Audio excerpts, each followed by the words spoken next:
నేను అందుకనే ప్రతి ఒక్కరికి కాంపిటీషన్ పెడుతున్నా ఇప్పుడు.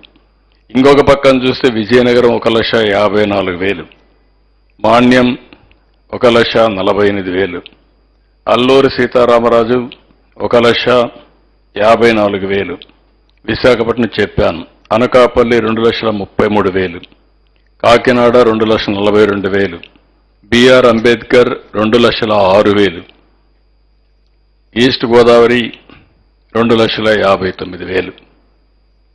ఒకప్పుడు కోనసీమ, అందాల సీమ సినిమాలు కూడా తీశారు. ఇప్పుడు ఇన్కమ్ తగ్గిపోయే పరిస్థితి వస్తూ ఉంది. కోనసీమ కలెక్టర్ ఇక్కడే ఉన్నాడు. You have to compete. Otherwise మీ వల్ల అక్కడుండే ఆ ప్రాంతంలో ఉండే ప్రజలకు అన్యాయం జరిగే పరిస్థితి వస్తుంది. బెటర్ లివింగ్ స్టాండర్డ్స్ రావాలి. వీటికి మనం పనిచేయాల్సిన అవసరం ఉంది. 9 జిల్లాలు, ఒక మాటలో చెప్పాలంటే బెస్ట్ డిస్ట్రిక్ట్స్.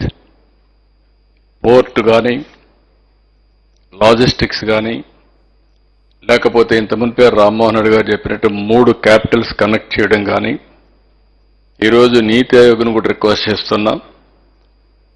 మీరు కూడా ఆలోచించాల్సింది, డెవలప్మెంట్ అంతా నార్త్ టు సౌత్ మనం ఆలోచిస్తున్నాం. ఇప్పుడు మన ఏరియా కూడా ఉంది.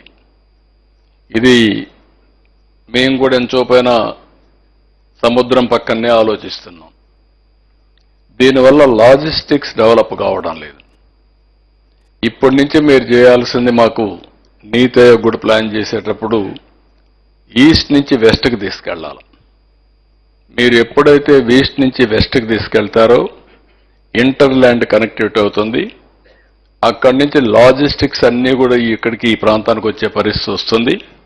దీనివల్ల ఈ రీజన్ కూడా విపరీతంగా డెవలప్ అయ్యే అవకాశం వస్తుంది. అది కూడా నీతి ఆయోగ్ కన్సిడర్ చేయాల్సిన కోరుతున్నాం. ఇంకొక పక్కన ఈ ప్రాంతంలో అన్ని వనరులు ఉన్నాయి. ఇటీవల కాలంలో నేను ఒక ప్యాషన్గా అరకు కాఫీని ప్రమోట్ చేశాం. I can say very proudly today, Araku coffee one of the best brand, global brand now. ఎక్కడికి పోయినా అరకు కాఫీ అంటే ఎవ్రీబడి ఈజ్ రికగ్నైజింగ్. ఇవన్నీ కూడా ఒక 10 years చేయగలిగాం. అలాంటి పొటెన్షియల్ ఉండే ప్రాంతం ఇది. టూరిజానికైతే మీరు చూస్తే one of the best place. Even Araku, Paderu, Lambasingi ఇవన్నీ కూడా సమ్మర్ రిసార్ట్స్ అయితే వన్ ఆఫ్ ది బెస్ట్ ప్లేసెస్గా మనం తయారు చేసుకునే అవకాశం ఉంటుంది. నేను మిమ్మల్ని అందరినీ కోరేది ఒకటే, అన్ని అవకాశాలు ఉన్నాయి. మళ్ళీ మళ్ళీ వస్తా. దీనికి నేనే చైర్మన్గా ఉంటున్నాను. వారు నెలకొక్కసారి 1 గంట అన్నారు. డెఫినెట్గా 1 గంట పెడతా. పెట్టడమే కాకుండా ఆల్ కలెక్టర్స్ రన్నింగ్ రేస్ ఉంటుంది. కాంపిటీషన్ స్టార్ట్ అయింది. ఎంత ఇన్వెస్ట్మెంట్ చేసే తెచ్చారు, ఎంత పెట్టారు, ఏం చేశారు, అవన్నీ కూడా పెడతా. అదే మరిగా ఈ యొక్క కాకినాడ రీజన్ ఏదైతే ఎకనామిక్ డెవలప్మెంట్ కోసం ఇండస్ట్రీస్ సెక్రటరీని సీఈఓగా పెడుతున్నా. నాట్ సెక్రటరీ, చీఫ్ ఎగ్జిక్యూటివ్ ఆఫీసర్గా పెట్టి ప్రైవేట్ పబ్లిక్ అందరినీ కూడా వడ్డేసి అనుకున్న పెట్టుబడులు తేవడానికి ఆయన బాధ్యత పెడతా. నేను గైడెన్స్ ఇస్తా, కలెక్టర్స్ ఎగ్జిక్యూట్ చేస్తారు. ఎందుకు అభివృద్ధి కాదో చూస్తాం. నేను ఒకటే నీతి ఆయోగ్ హామీ ఇస్తున్నా, మీరు ఏ పోటీ పెట్టినా ఆ పోటీలో ఆంధ్రప్రదేశే గెలుస్తుంది, విశాఖపట్నమే గెలుస్తుంది. There is no doubt about it. అందుకని ఇది బిగినింగ్ మాత్రం. మీరు ఇవన్నీ కూడా మీకు ఇచ్చిన పాయింట్స్లో మీరు చూసినప్పుడు నేను రిపిటేషన్ చేయదలుచుకోలేదు. ఇవన్నీ కూడా ఉన్నాయి. ఈ రిపోర్ట్ని మాత్రం కలెక్టర్స్కి ఒకటే చెప్తున్నా, ఈ రిపోర్ట్ తీసుకోవాలి. మీరు ఇప్పటి నుంచి యాక్షన్ ప్లాన్ తయారు చేయాలి.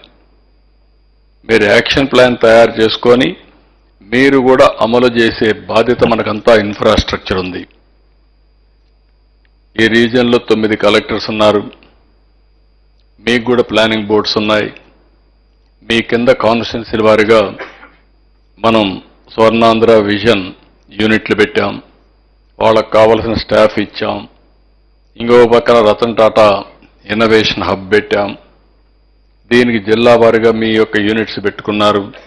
కాన్స్టిట్యున్సీ వారికి కూడా దాన్ని అమలు చేసే విధానాన్ని పెట్టుకున్నాం. కిందన ఇన్ఫ్రాస్ట్రక్చర్ అంతా కూడా ఎంఎస్ఎంఈ పార్కులు కూడా ఇంటిగ్రేట్ చేశాం. ఇందులో ఈ రిపోర్ట్లో మీరు చూస్తే చాలా డీటెయిల్డ్గా గైడ్ లైన్స్ ఇచ్చారు.